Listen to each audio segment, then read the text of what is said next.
Hello रहे हो गए बेटा आराम आराम से आराम एगो कुदबो एगो के भगवान तोरा के अधे बनावले बड़े ओहू में ते कूद जते स्टेज में को हेलो हेलो कि घाम लगता जे राजा अरे घाम लगता तू तो हेलो बाहर में करे राजा शहीद में हमरा घाम लगता दो जनी बैठ भारती तू रह तीन जनी के बैठ एकरा बाद कि चढ़ल जवानी जोर भैया खूंटी गड़त राजा जी के फाड़ी देता सारी जवन जवनियों बता जा तो चहित के हवा नवाजा सही बढ़ावता कि चहित के हवा नवाजा सही बढ़ावता कि चढ़ली जवानिया में अगिया लगावता तो तू तो परदेसवा में काटता रचानी ओहो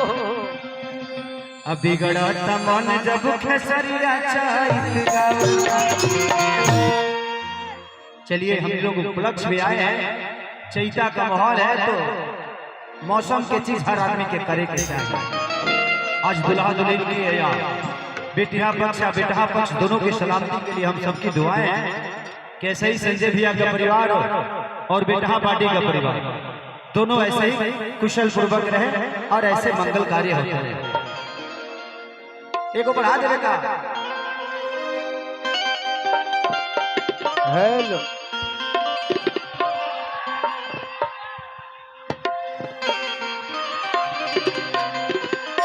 टेंगे टेंगे एगो और गाना रिलीज भइल बा कि कोरवा में सुता के चल गइला। एगो आराध्या फिल्म से बहुत प्यारा सॉन्ग रिलीज भइल बा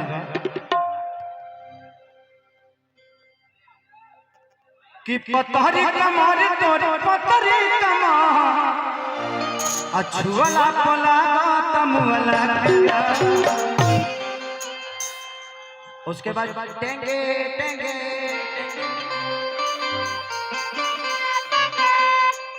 रहना दा टेंग टेंग आई बा कि घाम लगता जे राजा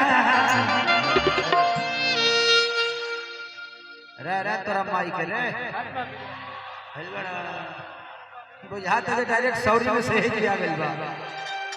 टेंगे टेंगे करबे करे रे महावीर वा के बेटा यहां साइड बड़ा वही चल जाइबो कि घाम लगता राजा अरे घाम लगता तू तो अरे बहरा में करे राजा तू तो बहरा में करे राजा सही में हमरा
कहती है तू लोग ब्रेक डांस कैसे बड़ा ना भोजपुरी में ब्रेक डांस को खेसरिया करेला ओकरा बाद तो ना करे देखल औरत ये के ना ब्रेक डांस के साथ कहती है तू तो लठी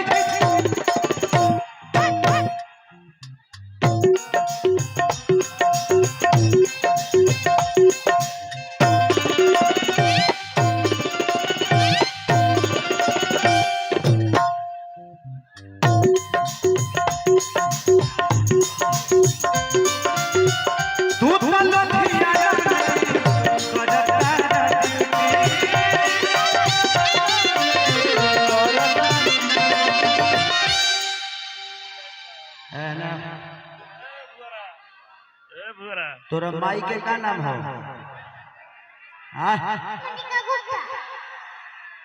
मुनमुनिया नाम हो ओहे गते हैं बहुत तनी के चुनमुनिया बन के बहरी कैसे अरे राम हो राम मुनमुनिया भौजी दूगो ऐसा और चुनमुनिया फेंक दो मार्केट में कि टेंगे करत रहो कि तू तो लठी जाना आराम से बेटा आप लोग स्टेज पे मत चढ़ो आपको देख के 10 लोग और चढ़ेंगे ना तो माहौल खराब हो जाएगा प्लीज तू तो लठी जाना करता है ड्यूटी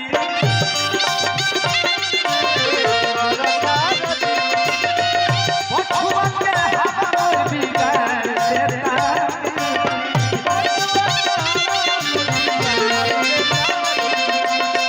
तू तो लठी जाना करता है ड्यूटी पछुआ के हाथ बिगाड़ देता भाई कितना पैसा दे हमारे बड़े भाई कौन भैया जी के रिश्तेदार भी हैं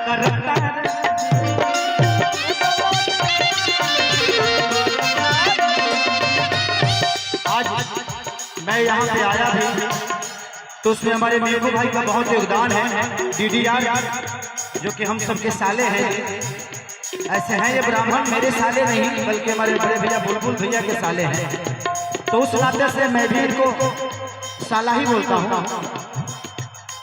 अपने बहनों का बहुत ख्याल रखते हैं और बगले में घर कहाँ घर रेवती के हमें DDR भाई और मिंकू भाई वालों के दिल के राजा हो तू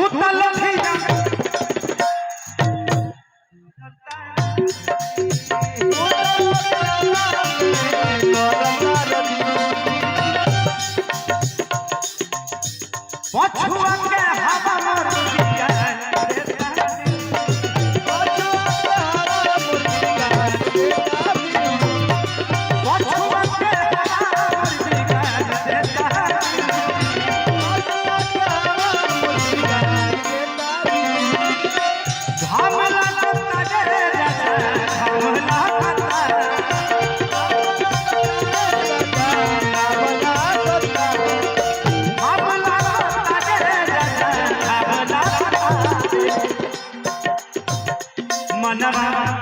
खाए के कहता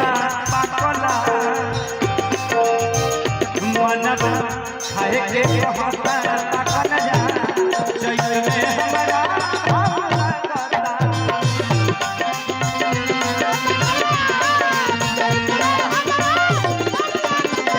बाहर हम करे लगता चैत में हमरा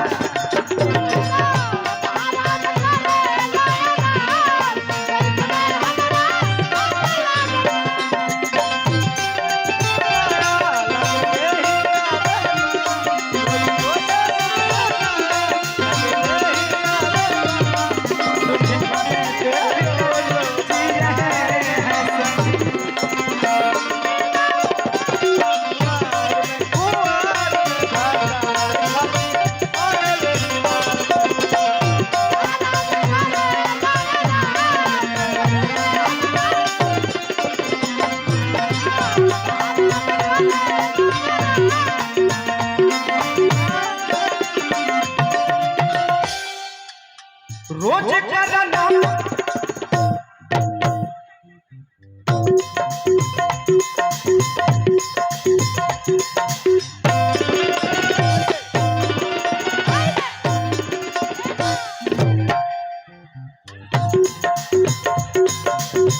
रोज करना राजा होता ना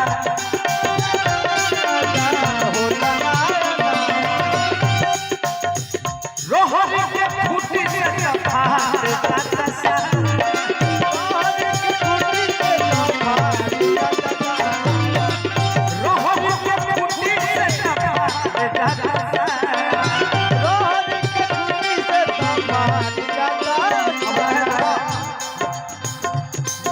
अच्छा हमारे मिंकू भाई ये बड़ा लागता है। अच्छा अनिल भैया की फरमाइश बा कहाँ हुआ अनिल भैया? अरे वाह अनिल भैया आपका फरमाइश अभी पूरा करता हूँ। अच्छा ही बताइए इतना उम्र में रहुआ प्यार कैसे हो गई है? तो अनिल भैया के फरमाइश नहीं लोग का गाना बा और देख लो लोग 75 बरस के आदमी आ कहत नहीं के गाना होगा ये प्यार कल बरस कि